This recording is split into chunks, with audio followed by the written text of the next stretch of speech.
Good morning and welcome to another United Partners for Human Services workshop. My name is Justin Fitzpatrick, and I am the Membership and Communications Manager here at United Partners for Human Services.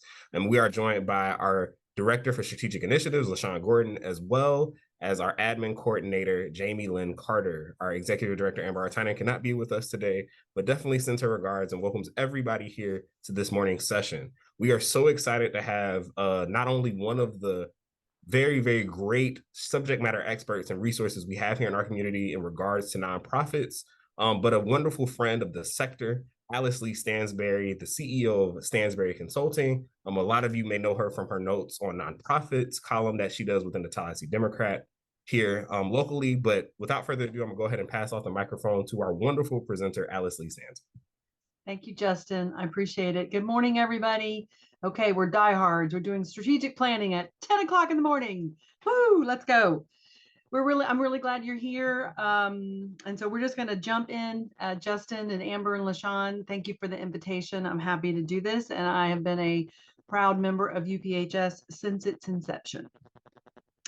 I'll also say that Justin's going to monitor the chat. So as we go along, if you have questions, please put them in the chat. I don't know how much time we will have to get to all of them, but I will do my best to answer as many as I can.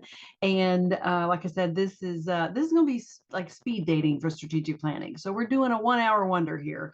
And what I hope is going to happen is that it will stimulate your thinking, it will spark an idea, or maybe just confirm or affirm that you're on the right track.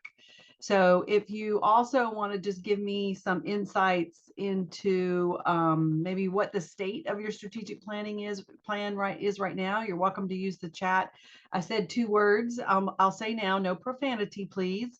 Freaking out or okay or any of those other things are good. So I'll take a look at that as you add your thoughts in the chat, just so I have some idea of kind of where you are in the process. That would be really helpful. So here's what we're going to do today. We're going to talk about just the overall purpose and really the value of strategic planning to your organization internally and externally. I want to talk about the different types of planning. I think strategic planning gets used as kind of an all-encompassing term, but there's a lot of different kinds of plans, and I want to spend a little bit of time talking about that. And then I do want to touch on what I think are the key components of the strategic planning process, just so we kind of get into the nuts and bolts of, if you're going to do strategic planning, what would it really look like and what should be included. And then I've got some tips. When we get to the end, I've got some tips on, so if you're just getting started, where you might get, how you might get the ball rolling. So that's where I'm headed, and I'm glad you're here. So we'll start with this. Now that we've brainstormed all these amazing ideas, let's sort them. You've seen this before, right? Oh, we've tried that before. Yes, but too risky. If it was a really good idea, somebody would already be doing it. So anyway, strategic planning in a nutshell right there. Okay. Justin, let's run our first poll, which is, does your organization have a written, board-adopted strategic plan? That's the question. So yes, no, or not really sure.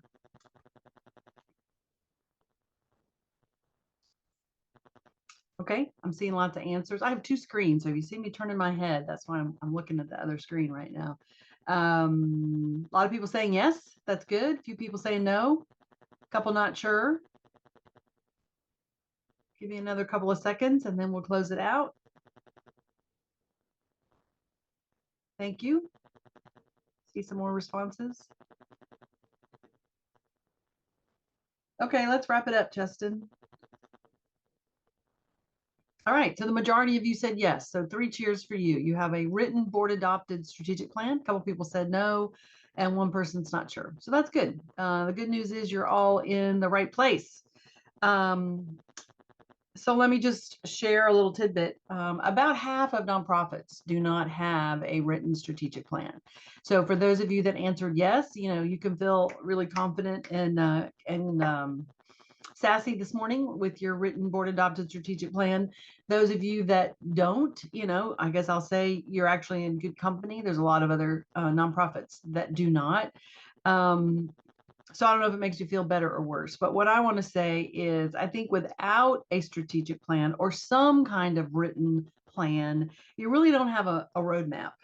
So, you know, if your Google Maps isn't working, you know what it's like. It's easy to get lost. It's easy to get delayed. It's easy to take the wrong route and it takes you longer to get somewhere, or it's easy to get turned around. So for all those reasons, your organization really does need a strategic plan. And I think there are a lot of benefits of having a plan, besides the fact that it gives you your roadmap. But it really does hone in you and your board and your staff on your mission and your goals. And you all know this, right? There's a lot of distractions out there. There's a lot of different opportunities, ideas, things that come across the radar, across the dashboard, and you think, "Ooh, that looks fun. Ooh, you know, squirrel, let's go do that." So one of the best values in having a plan is that you've sorted through all of that and you've decided, no, this is what we're focusing on right now. And if it doesn't fit within that, we may evaluate it, but more than likely it's going to go on the back burner. So it really keeps you focused on moving forward. It helps you set measurable goals and clarify who's going to spearhead and lead each role, which, by the way, for those of you, I think most of you on here are staff. It's not the executive director's job to implement every goal and strategy in the strategic plan. So yes, you can tell your board members I said that. It really helps you produce a plan that's realistic and has actionable goals. And it's a way to track your progress and to say, okay, it's January. Maybe we're mid-year through our fiscal year. How are we doing? Where are we? How are we doing in working towards our 3-year goals? You know, and how do we, I think the other thing a plan does is it helps you kind of build momentum because you see that progress. Okay, we've done that one, we've done that one, we've done that one, and we're moving on. And it gives you that feeling of accomplishment and kind of keeps you focused on those sustained results. I think the other thing that I want to say is that a strategic plan is also, I think, a hallmark of an organization that's high performing. You know, it's like an organizational strength, and external stakeholders, funders, partners, prospective donors, if you're thinking about major gift fundraising, a lot of those activities really, when you have a plan, it really supports them. Like, we're not just kind of flying by the seat of our pants here. We really have a very bold and audacious goal, and we have a plan to get there. And here's how we're going to get there, and then here's how we want to partner with you, or how you could fit in. So it's a great resource and a great tool. So just to kind of hit the nail on that head a little bit more. I think there really are a lot of benefits to strategic planning, and I put these next 2 slides in here. Particularly if you're sitting there thinking, well, I think this is a great idea, but I can't get my board interested in strategic planning. We've got a lot of other fish to fry right now, and I can't get the board's focus on strategic planning. So I dropped these slides in here so that you could kind of make the case for why it's a really good idea. I mentioned the roadmap. I mentioned you know, I think it builds teamwork. I think it creates that culture of accountability and accomplishment. And not only accomplishment by staff, but accomplishment by board, and then board and staff. Like, what are we working on together? Because I've certainly been in and working with organizations where the right hand and the left hand weren't necessarily working that well together. Staff's kind of doing their thing, delivering services, kind of in the trenches, and the board's kind of over here thinking about stuff or looking at stuff, but you know, never the twain shall meet. And a plan is a really good way to kind of bring those 2 things together and make sure that we're all singing off the same sheet of music. As I said, I think it's a hallmark of a high performing organization, and I think it does reflect the maturity of your organization, that you have taken the time and the effort and invested in, because it is an investment of time and resources, to have a written board adopted plan. And that just lends itself, I think, to credibility, like I said, with those outside stakeholders. And as wearing my fundraising hat, you know me, I'm always wearing my fundraising hat, put my glasses on. It's a great fundraising tool, because now you can go to a prospective donor or even existing funders and donors and partners and say, this is our goal, this is our vision, this is where we're headed, and here's an opportunity for you to participate, and here's how we're going to measure that and track that. And it just feels, it feels concrete. It feels accountable, and sends a really good message to whomever you are talking to about it. If you have any questions or comments or feedback, please drop them in the chat. I would love to hear from everybody.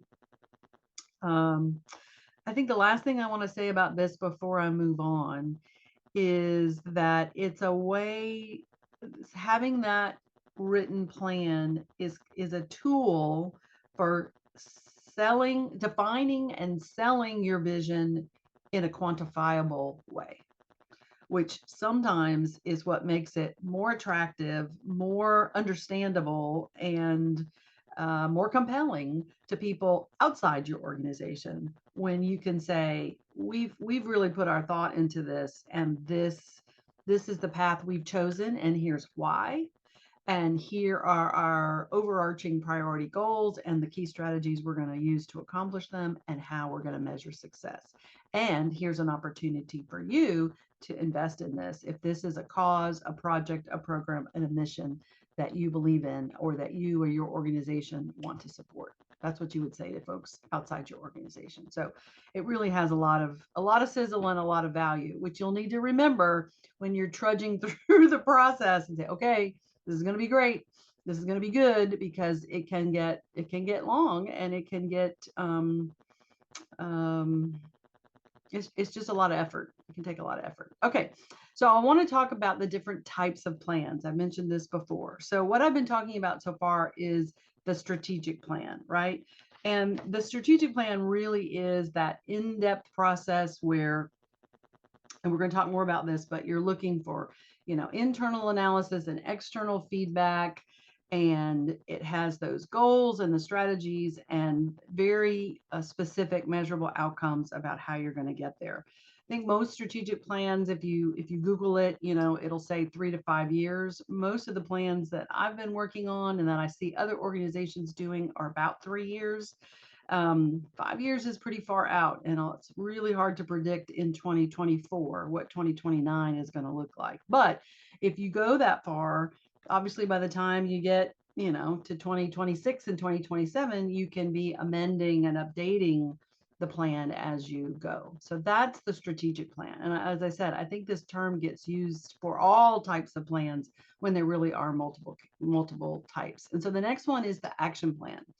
And I have people call me and say, Alice Lee, we want to do strategic planning. And as I talk with them, what I find out is they really want to do action planning.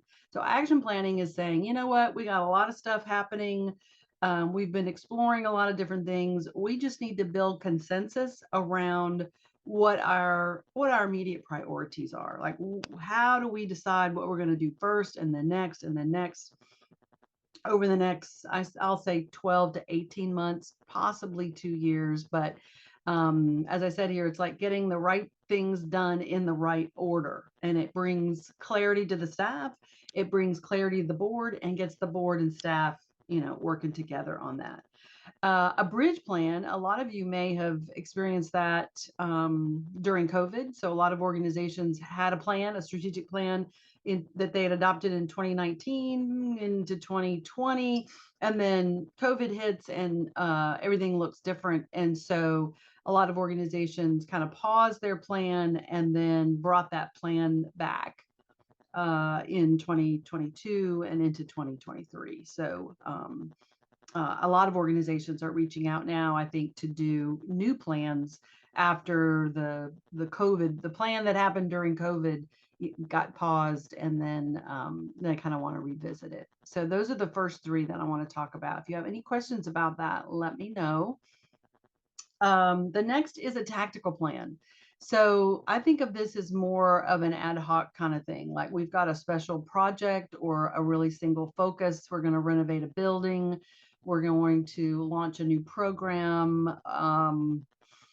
We got some nuts and bolts that go into a specific project, and it's a very finite, fits in a nice box. And we just need a plan to kind of spearhead how we're going to launch and complete that project. That could be part of a strategic plan, or it could be, you know what, let's get this done, and then we'll be ready to maybe do a more full-blown strategic plan.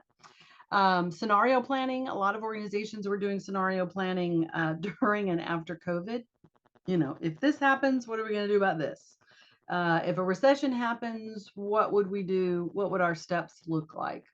If we had a catastrophic loss of funding, if all your eggs or most of your eggs are in one basket, what would that look like? What would our action steps be?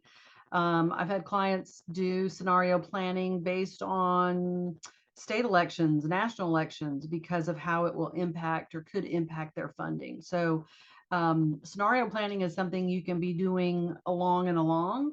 It's also something you can do as part of your strategic planning process. So just something to think about. You may be doing it and not really thinking of it as scenario planning, but it can be a really great resource and a tool for your organization. And the last one, although there are more, but these I think are the 6 that are the most common, is the turnaround plan. So this is either where, you've gotten your donkey in a ditch, so to speak, and you need to regroup. It may be sometimes turnaround plans are put upon organizations when they are in financial distress or some other problem is happening and the external funder or entity puts a turnaround plan in place, or it may be something that your organization feels like you're at the fork in the road, or you are really wanting to turn things around from where you are to where you want to go. And so that's the focus. And a lot of that is usually focused on internal capacity with a special focus on finances. So let me just stop the share for just a second so I can see everybody. I see some of you. Thank you for, hey, Barbara, thank you for the faces. Nicole, I see you. So any questions about the any questions about the types of plans? Do you feel like you have the right plan? Do you have the right plan for your organization at this time? That's a question to think about. Barbara's asking, is the turnaround plan typical of a more mature organization? Um, Not necessarily, Barbara. I mean, I can think of organizations that, got launched and then 2 to 3 years in, it really wasn't working in the manner that they thought it was going to go. And so they really had to regroup and kind of revisit and turn things around to say, you know what, our initial vision for how this was going to go isn't working. We've got to turn this ship around or we're going to sink.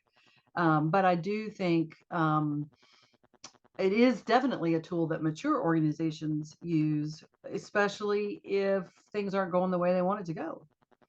And then they have to have, okay, we got to focus on what's our plan to get our donkey out of the ditch. Yeah, thanks. Great question, Barbara. Let's see another one. Is there one? Oops, I just lost that one. What was that last question there, Justin? Is there one plan that is best for an all volunteer led program with 200 participants? That's a good question.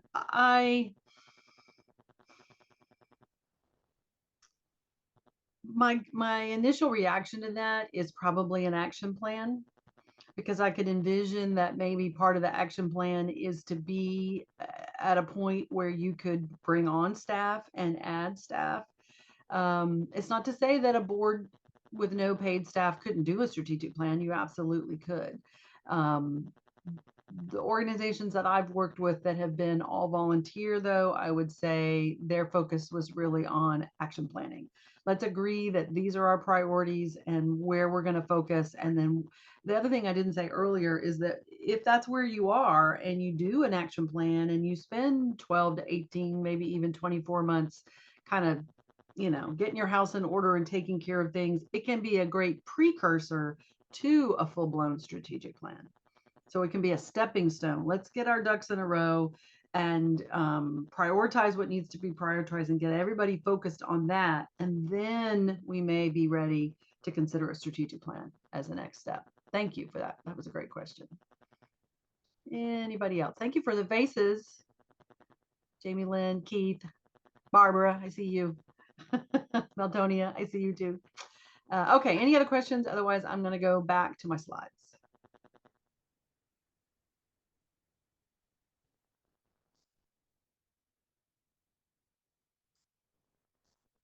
Okay, So we've talked about this type of slides. I want to spend a minute or two talking about the role of the board and staff in this process. Um, I'll start by saying it is a shared responsibility. Um, Hey, Barbara, we cannot see your slideshow. We just see the Zoom screen. I know that. That's my plan. Oh, Alice Lee, I'm sorry, not Barbara. say that again. I'm sorry. We can't see your slideshow. We just see Zoom, the Zoom screen, Oh, you just see the it. internet browser. Oh. And actually, I posted a question in the chat. I was trying to get it done before you switched over, Alice Lee. I'll just say it out loud. I was thinking maybe we need a combination plan, combination type, Mm-hmm. because we're not in a ditch or Right. don't in a ditch, but it's like, Yeah. Well, that's a good point. I mean, I think as you think through the different types of plans, you might need a hybrid. Yeah, you might need a hybrid. You might need a little bit of strategic, but also kind of action. Let's make sure we've got our priorities in order. and also that lessons learned scenario plan. Like, if we did scenario plans, we shouldn't just toss those out. We're over a pandemic. It's still, those scenarios still need to be included, even Yeah. if it's broader identification of those, whether it's an emergency, like Yeah. you call it an emergency, whether it's uh, Yeah. something else causing the emergency, but still need to keep those. Right.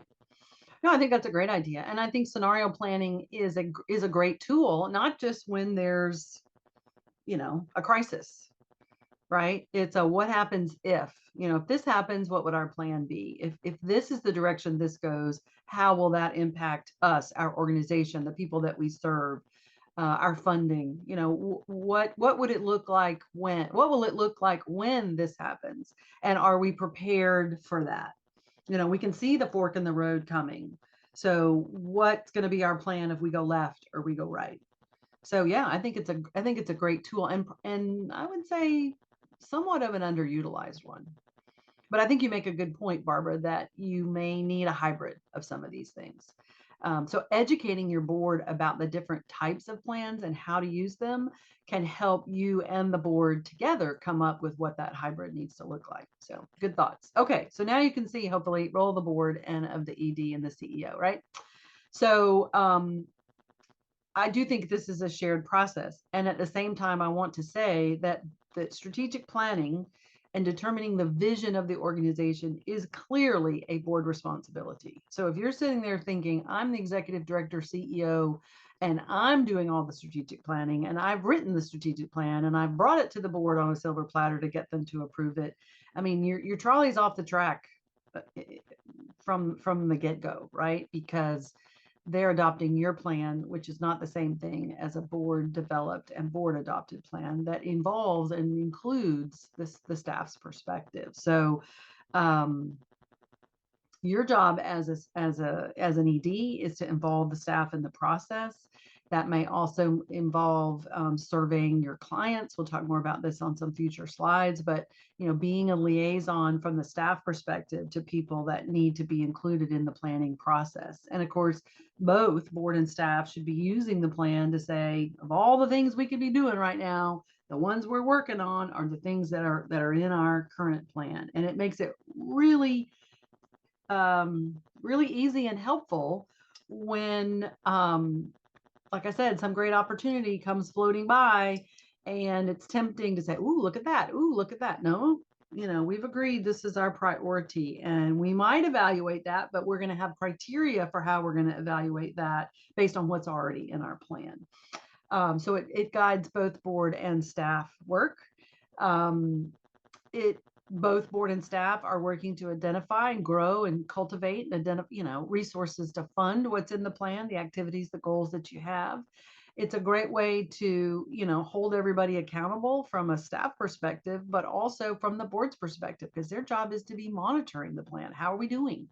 How are we executing this? Where are we seeing gains and where have we got holes? It's also a great way and a tool to review the board's performance as part of a self-assessment or some kind of how are we doing as a board. And of course, you as the ED would support that process. So it's really valuable to both board and staff, I guess is what I'm trying to say. Okay, let's do another poll, Justin. So the question is, what's been the biggest challenge or obstacle to the planning process in your organization? So let's see what everybody has to say about that.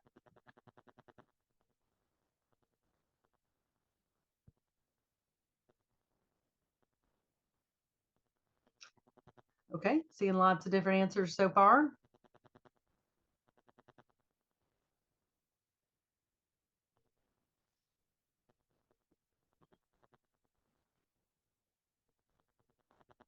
Thanks everybody for your feedback.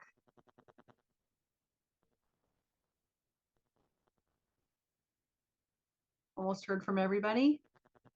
If you're going to participate, let's hear from you, and then we'll close out the poll. Okay, let's close it out, Justin. Thank you. Okay, so we got a little bit of everything. Got a little bit of everything today, right? Number one was lack of board engagement, which I would say I kind of put that at the top of the list now that I think about it, because I do think that's one of the biggest challenges with the planning process, where the ED or the CEO and the staff feels like, come on, let's do it. Come on, let's do it. And there's some reluctance or hesitation on the part of the board. And that, of course, I think leads to the second one, which is lack of ownership of the plan. So if you've been in that situation or are in that situation where you're coming up with the goals and the strategies and kind of feeding it to the board, I really think you're setting yourself up for a staff plan rather than an organizational plan, and certainly not a board plan that they will have or feel any significant ownership of and buy into. Flawed strategies. Okay, so sometimes your trolley goes off the track because you came up with an idea or prioritized something that didn't work, or maybe it was just the wrong idea at the wrong time. So you've got to, at that point you regroup, you rethink it. No follow through, and I think that ties directly to the lack of engagement and the lack of ownership of the plan. Is that we did a nice plan, and then we put it on the shelf and left it in the file or had it on the shared drive, and that was the end of that. So we'll talk more about that in a couple of slides about how to try to prevent that from happening. Resistance to change. We can all probably feel that at times, like, oh, you know what, everything's going great, I don't want to do anything else, the boat's not rocking right now, so let's just keep on keeping on. The pitfall to that, of course, if you're not changing, you're dying. If you're not growing, you're dying. So maintaining the status quo is going to could leave your boat at the back of the parade, so to speak. No progress reporting. So we'll talk about that. So you've done it and then nobody's paying attention to it. So thank you for sharing your feedback on that. Thanks, Justin, for the poll. Okay, so I want to talk about what are the key elements of a strategic plan. And I am talking about strategic planning. Some of this overlaps some of the other plans, but clearly strategic planning. So we've got, the next half of this to talk about that. And so again, I really welcome your questions. So the first is your vision, right? What is that big, hairy, audacious goal that we are working towards? This is the blue sky view of what we want to be doing as an organization. A world without Alzheimer's disease, I think, is the mission of the National Alzheimer's Organization. I mean, that's it. That's the vision, that we would have an organization that doesn't have this disease. So this is not something you're going to accomplish in 3 to 5 years, but it's your North Star. It's where you're headed. It's why you exist. It's why you're here as an organization. I do see organizations sometimes confusing mission and vision. So that's another reason to look at this. Your mission is, what is it? Why do we exist? And what are we here to do? So if our vision is a world without Alzheimer's disease, our mission is delivering programs and services to serve people with Alzheimer's and their caregivers. And I'm just using that as an example, right? So one is kind of the vision, and one is operationally, what is it we're really doing to to address that. And then core values. So some of you may have this, some of you may not, but a lot of organizations, as they go through this process and they think about their vision and mission, they will also think about what are the core values of our organization? What is it? How is it that we are going to go about doing our work? What is it we want to be known for? What is the culture of our organization and the values that define that? That can be a really great exercise if you already have a plan, if you already have a board adopted vision and mission, to have a session around those core values. And I would engage staff in that process and board members in identifying them and then defining them for your organization. And then once you do that, have it on your materials, on your website, in your strategic plan, on some of your documents. It's part of your staff orientation and board orientation materials. I mean, once you make these decisions, they become integral to the work that you're doing on a day-to-day basis. So if you got any questions about vision, mission, and core values, let me know. One more slide about vision. And I say this because I've just experienced it in the work that I do as a consultant. I see a lot of great organizations who are not focused on the dream. They are only focused on the project.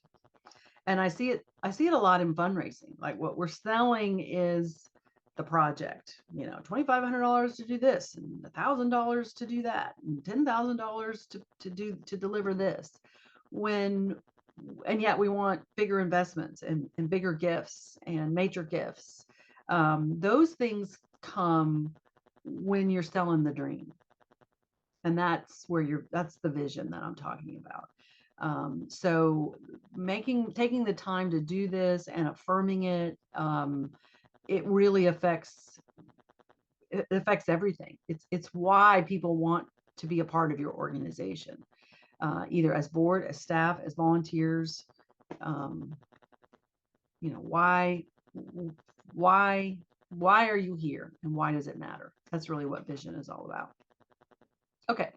So I'm sure you thought, oh, strategic planning, we got to have a SWOT, right? Strengths, weaknesses, opportunities, and threats. There's a lot of free online tools for helping you do this. It's a great exercise for staff to do as well as something for board to do. I often do it in the work that I do where the staff does the SWOT, the board does the SWOT, and then we kind of compare and see where it matches up and where it doesn't. Sometimes what the board's thinking about is a little bit more at the 30,000 foot level. And the staff SWOT is what's happening, at the boots on the ground level, at the operational level. And all of that has value. This is just a great exercise. If you've done a SWOT, let's say you did it a year ago or 2 years ago, it's probably time to update it. We've got an election this year, just things are happening. The world is changing always. And things that were maybe a bigger issue in 2022 aren't in 2024 and going forward won't be in 2026. So if you already have a SWOT, it's a good idea to keep it current and fresh and updated. Next, I want to talk about internal feedback and external input. So if you're really doing strategic planning, of course, you're talking to your board, talking to the board about what they see and what their thoughts are and what you're engaging their input and their feedback and their ideas, and same with your staff. It's always a good idea, I think, as part of almost any planning process, that you include your clients, the people that you serve. Maybe you have members, maybe you have volunteers, the people that are critical to your organization, getting their input. And there's a variety of ways to do that. You can do some surveys, you can do some focus groups, you can, I think those are the two primary ways to do it. But that's internal, and that's a critical part of the process. Where I think organizations sometimes kind of shortchange their planning process is that they never do the external part, right? They never they never talk to their stakeholders, the people outside the organization. So this could be, and I usually do stakeholder interviews, kind of one-on-one as a consultant, but in whatever way you want to do it, these are your funders. These are maybe your accrediting bodies. These are partner organizations. This may be, organizations that refer to you or that you refer to. Could be regulators, could be, like I said, funding partners, your grant sources, could be elected officials. So having a conversation about who those stakeholders are is a good exercise, right? Particularly for the board to think through, and then to determine who within that would be the most important people for you to talk to as part of your planning process. And then taking the time to do that and bringing all that feedback back to the organization, so that this is what we think about ourselves, but what do people outside our organization, what are they thinking? What do they see in us? What do they see in the environment, in our world, in our area of expertise that we might not be seeing because they've got a different view of it than we do? It's really important.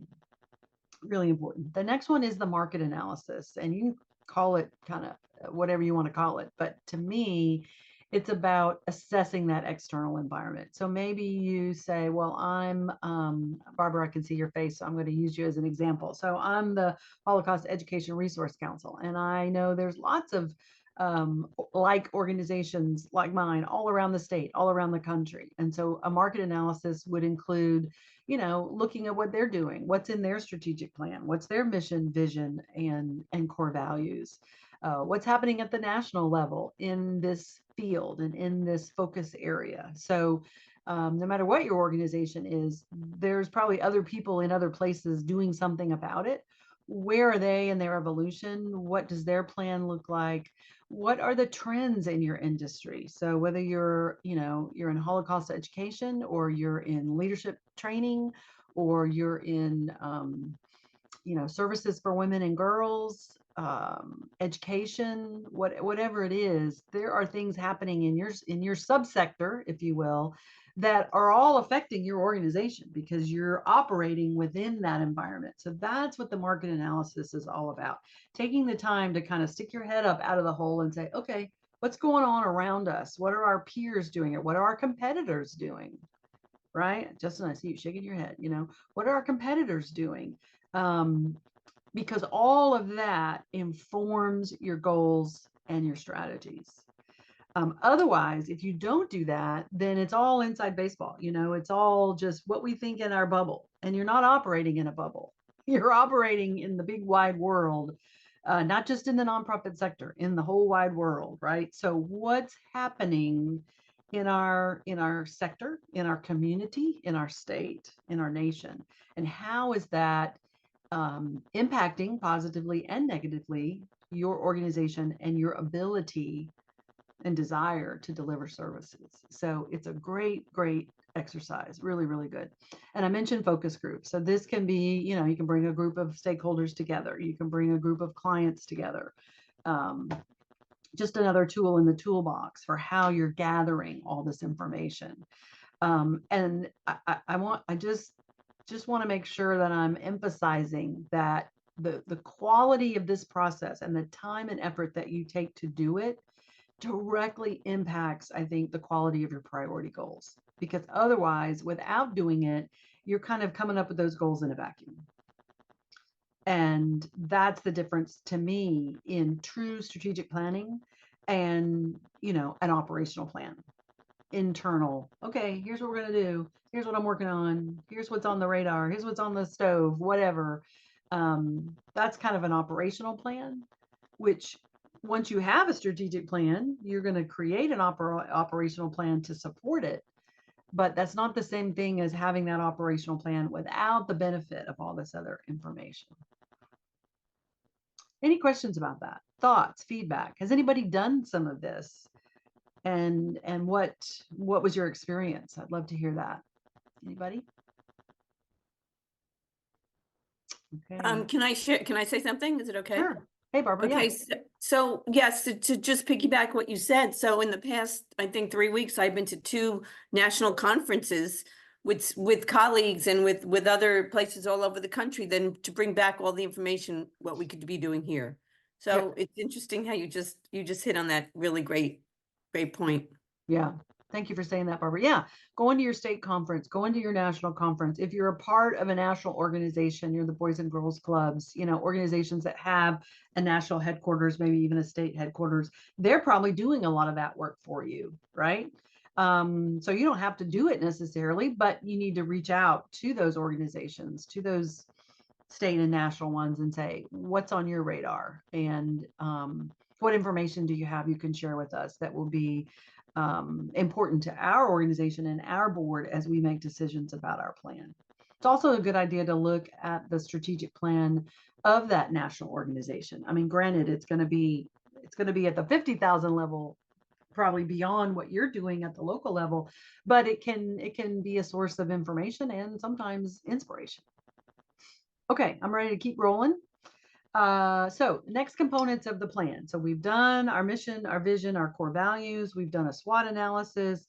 We've done we've sought out internal feedback and external input. And so now we're ready to do the good stuff. Now we're ready to come up with our priority goals. And I would say 3 to 5, maybe 6, but I wouldn't say, if your plan's got 17 priority goals, you need to revisit your plan. That's too much. That's too much to really reasonably accomplish, because each one of those goals should have some key strategies on how you're going to achieve them. So this may be a little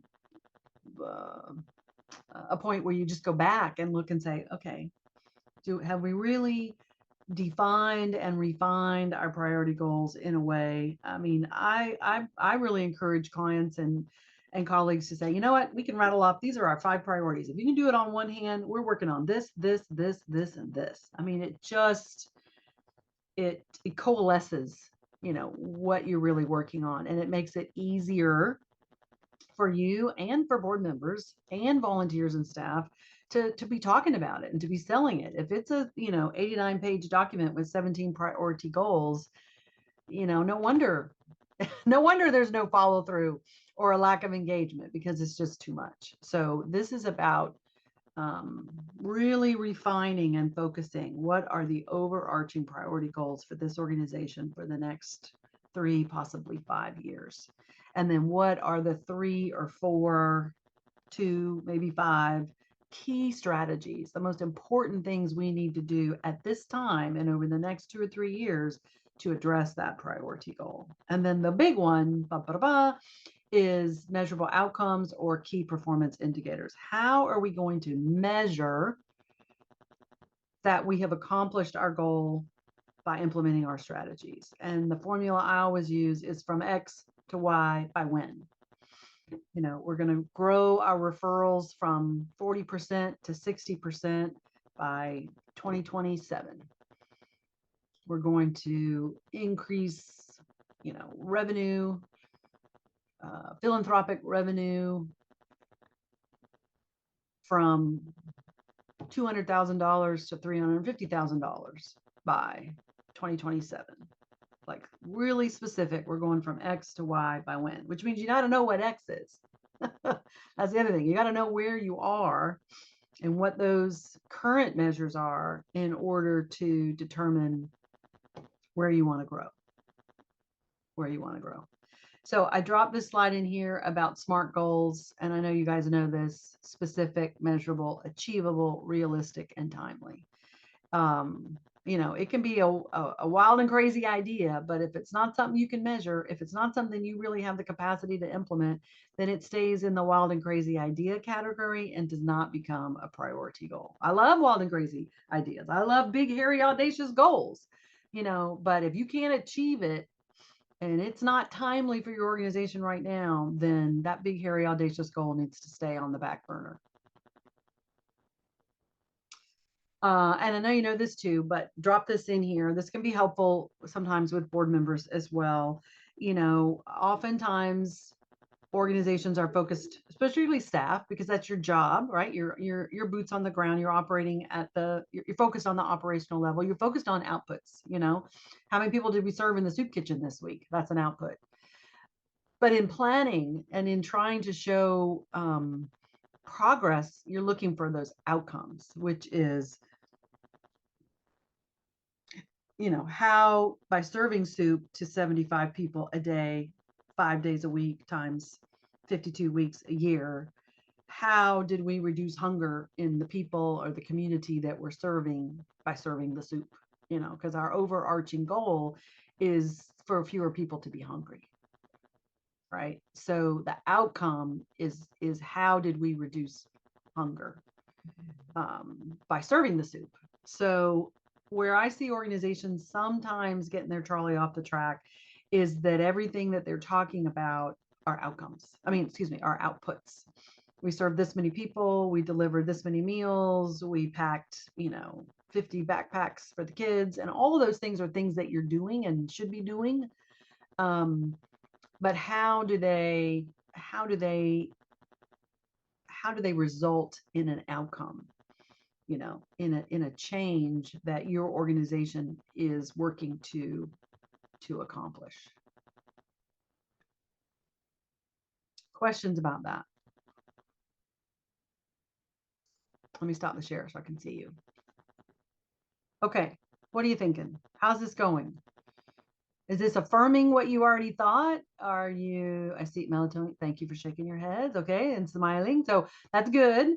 So Keith is scratching his head. I don't know if that's good or bad. So, you know, hopefully what this is doing is either affirming that what you're doing is the right thing, right? Your trolley's on the right track. Or maybe it's saying, you know what, we did this, this, and this pretty well, but I think we've got some gaps here. Or we don't really have a plan or the type of plan that we need right now. And this conversation is making me think about that. David, I see your hand up. Go ahead. Yes, thank you. Good morning. And good morning to everyone. My question is, when I entered into this Zoom call, I was of the understanding we was going to learn about strategic planning. And my question is, are you saying that all of these different types of plans are a strategic plan? Or are you saying that all of these different other types of plans make up a strategic plan? That's a good question. And I'm sorry if I made it sound confusing. Going back to the slides where I did the types of plans, there are a lot of different types of plans that organizations can use, strategic planning being one of them. There's also action plans and turnaround plans and scenario plans. The last few slides where I've been talking about this robust process of you know, goals and outcomes and key strategies and doing your homework beforehand. Those are all steps in the strategic planning process. So if you're ready for strategic planning or you want a strategic plan, these are the components and elements of a strategic plan that I think that I recommend that you do as part of that process. So thanks for your question. Lauren, I see your hand up. Go ahead. I have two questions, and I apologize if you've already talked about this. I was a little bit late. So one thing is, like, I know that this is before I began at LAF, and they did a strategic plan, I believe in 2019, but then like nothing was ever really implemented. And it kind of just, like you said, got shelved. So one of my questions, just kind of really motivating the board to get together and let's get serious about it and let's push forward with something that y'all come up with, because as we all know, they're volunteers. Everybody's very busy. And I think the idea of having to sit in a room for several hours is a little daunting. I work with lawyers, so they have pretty much no time to do anything else. So that's kind of the first part. And then the second part is, once we get everybody on board to doing this, how much time would you recommend on them spending on a strategic plan? Okay. The first question that you asked me is my next slide, like where to start, how to get the ball rolling. So Perfect. I'll hold that question. So we're on the same wavelength. The next question about how much time, I mean, You know, it probably depends on the size and scale of your organization. I've worked with organizations where we were able to do a pretty good strategic plan in about 6 months. If you have a bigger organization, and I say that 4 to 6 months, perhaps, if you're a smaller organization. If you're a bigger organization, you're a more complex organization, you know, you have maybe other organizations, subsidiaries, lots of things going on, you know, the process can take as much as of a year. Now that's not a year of sitting in, you know, 8-hour meetings, but a year of gathering the information, conducting the surveys, talking to stakeholders, you know, really being thoughtful and thorough in how you're gathering information, and then, you know, sitting in a room. And that's something else I want to say, Lauren. I'm glad you asked that question. Strategic planning is not a one day sit in a room and come up with something. You know, that's an action plan. If we're going to sit in a room and kind of come up with some ideas, that's action planning.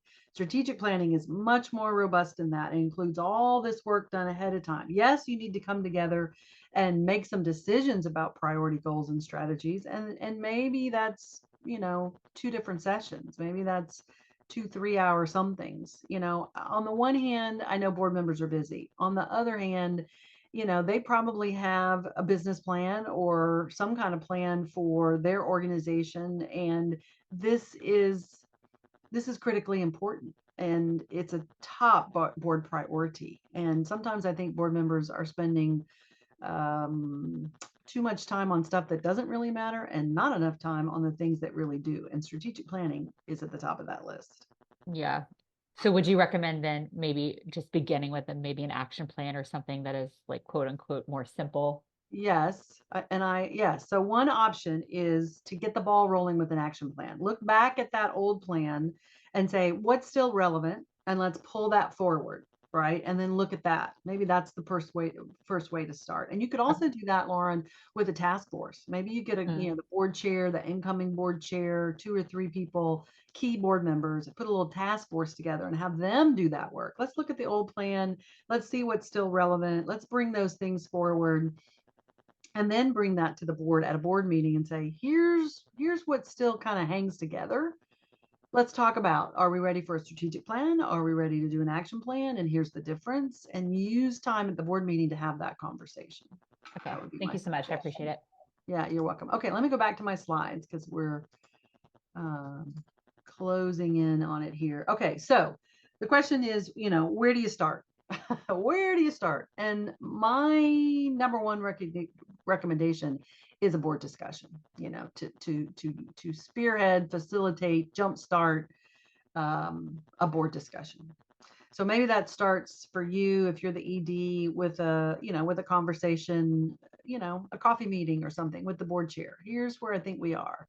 Here's the status of our plan, or we don't have a plan, and here's what I'm thinking we might need. And just to get the ball rolling with engaging the board in the process. And a lot of that times that starts with the board chair or the board president. So if getting the board chair or board president on board is probably a very important first step. And then I put some questions on here. You know, these can be on the, you know, have an agenda item at the board meeting about, you know, where are we in regards to our strategic plan. Of course, it depends on if you have one or you don't have one. But, you know, this first one, are we treading water or are we moving forward? You know, I've talked about this, I've written about this, I've put this in the notes on nonprofits columns, you know, a million times. There's a big difference between a 25-year organization and a 1-year organization that's done the same thing 25 times. And that's the treading water thing versus really growing, right? And a plan is a tool for that growth and that strategic, thoughtful, purposeful growth. You know, thinking big. Where does this organization need to be 10 years from now? How will the people we serve, what will their needs be? How will their needs or challenges change, improve, worsen? And what does that mean for our organization? What do we need to be thinking about now so that we are a relevant organization in this community meeting that need by 2034? How do we get there? You know, another question is what's changed since the last plan? What's changed since the last year? What's changed in the last 2 or 3 months?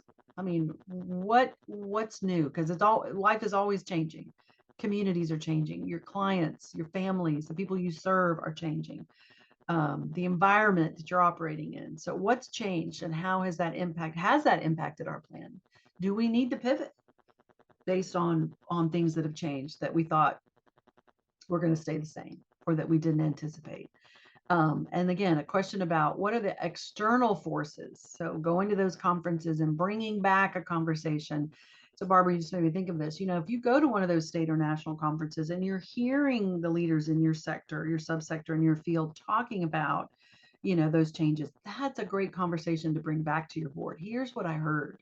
Here's where the field is going. Here's where what the challenges are. Here's what's, kind of headed, here's where we're headed, those kinds of conversations. And have we anticipated that? Are we responding to that? Do we have that reflected in our plan? Do we need to learn more about that? So big, deep, thoughtful questions so that it gets the board thinking, it gets them engaged in the process, whether or not it results in you updating your plan or even doing a plan. Maybe there's a series of board conversations that's on the agenda for the next 3 meetings. Let's talk about that, our vision. Let's talk about where we want to be. That's not doing strategic planning, but that's engaging board members in the thinking. I put on here, if there's an article, if there's a blog, if there's a white paper, if there's something that another organization like yours is doing in another community and it sparks ideas or opportunities, you bring that back. You send it to the board ahead of time. You put it on the agenda. What did everybody think about this? What ideas does it bring up for us? Is there something we've overlooked? Is this an opportunity we could consider? So it's not strategic planning, but it's what gets the spark going and the energy and the commitment to actually do a plan. Maybe it's a guest speaker. Maybe it's a subject matter expert, that's relevant to what you're doing. So I think all of these are designed to get the board on board with the planning process. Once they're on board, then you can figure out what kind of plan do we need? Do we need an action plan? Are we ready for a strategic plan? Do we have a bridge plan that we're still working on?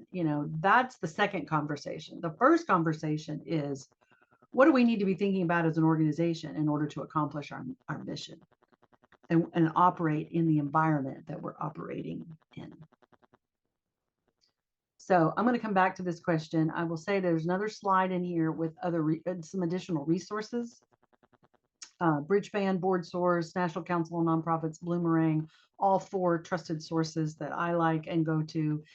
There's tons of resources. There's templates, there's questions, there's processes. You don't have to recreate the wheel on this. There's a lot of resources out there, in addition to whatever you might be able to get from a state or national organization or the colleague of another organization like yours, perhaps in another community. So I just wanted to mention that so there's other resources if I've gotten you fired up for strategic planning and you want to look at this when you in your idle moments, which you don't have, but in your idle moments after today's session. So aha moments, takeaway. What are you thinking? I'm going to stop the share so I can see you. How has this, hopefully this has sparked something, anything. Who's got a spark or an idea?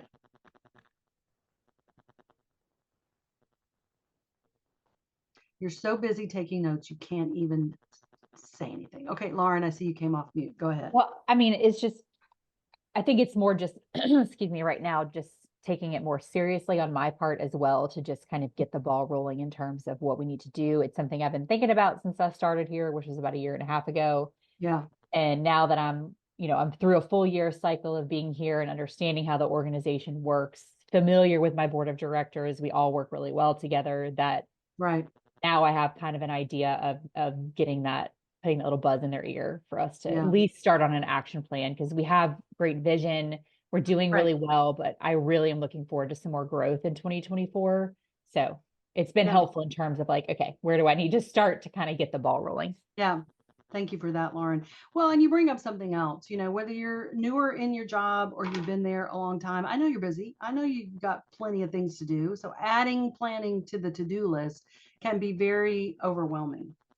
And I get that. I mean, because you are focused, you as staff are focused on the day-to-day operations, running the ship, like what we're doing and what's happening by Friday and grants that are due and all of that. So that's why getting board members involved to help, you know, really spearhead this effort so that it's not just you, I think is a good takeaway. Barbara, I see your hand. Yeah, thank you. So in our last board meeting, it's so funny you talked about vision and mission statements. And at our last board meeting, we actually revised our mission statement because of since October 7th, we've had to really change a lot of in our mission statement. But what you just said was really good, that I think we don't have a vision statement. And I think that's what I wanted to bring to everybody, how important a vision and a mission is. That I don't know if everybody has thought about it, but that's something that you've really taught me today. Okay, thank you. I appreciate that. Yeah, that vision, you know, wearing my fundraising hat, that vision is what drives your case for support. You know, it's why we're here. And it's just so compelling that of course they're going to want to volunteer. Of course they're going to want to support what you're doing. Of course they're going to refer to you, you know, that kind of thing. Yeah. Anybody else? Barbara, go ahead.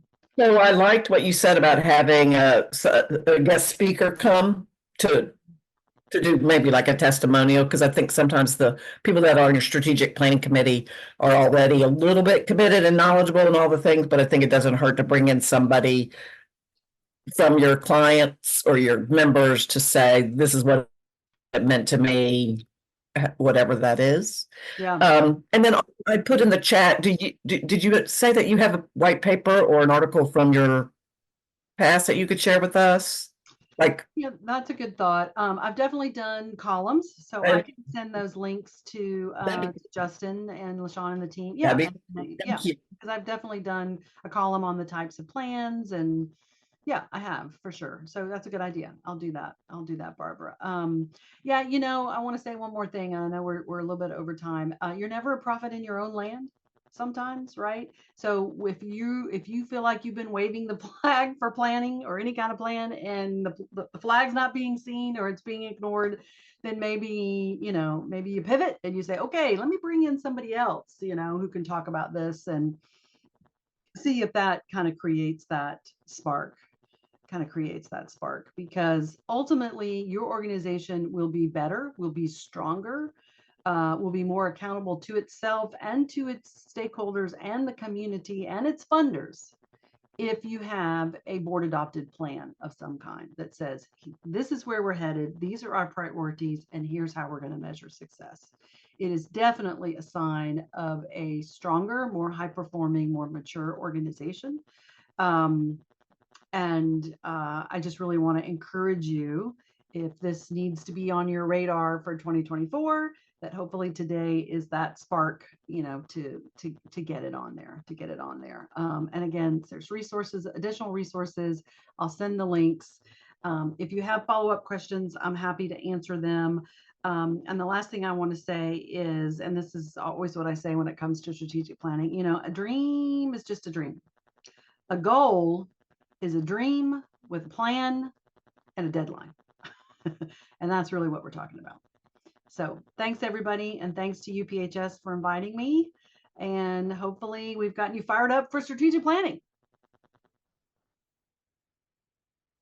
Thank you, Alice Lee, for this wonderful presentation this morning. Thank you all to our wonderful members that were able to take just an hour out of their day to attend this wonderful session.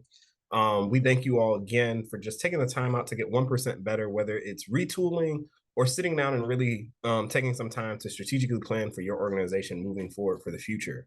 If we don't have any other questions or any more comments for our presenter or from us, we just want to say have a great rest of your week. Please stay safe. And we will see you all soon in the next month of February for our next workshops. Thanks, everybody. Have a good day.